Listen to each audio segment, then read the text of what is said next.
বাংলাদেশের রাজনীতির ইতিহাসে যার নাম বারবার উচ্চারিত হচ্ছে তিনি হলেন বেগম খালেদা জিয়া। তিনি শুধু একজন রাজনীতিবিদ নন, তিনি ছিলেন বাংলাদেশের প্রথম নারী প্রধানমন্ত্রী।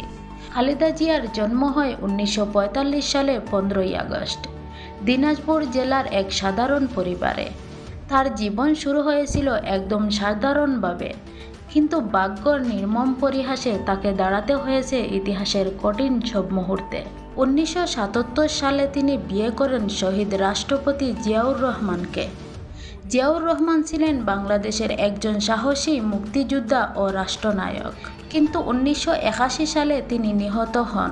আর তখন খালেদা জিয়ার জীবনে নেমে আসে গভীর অন্ধকার। স্বামীকে হারানোর পর তিনি ভেঙে পড়েননি, বরং দেশের মানুষের ডাকে তিনি রাজনীতিতে এগিয়ে আসেন।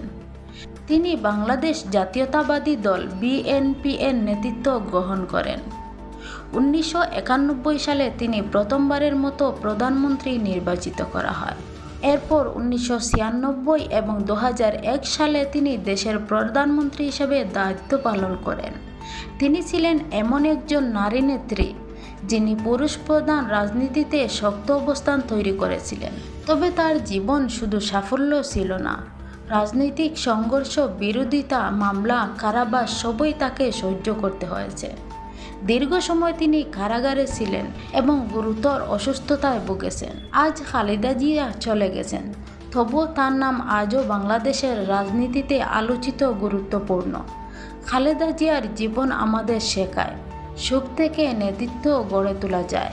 নারী হলেও দেশের সর্বোচ্চ ক্ষমতায় পৌঁছানো সম্ভব, আর সংগ্রাম একজন মানুষকে ইতিহাসে অমর করে তোলে।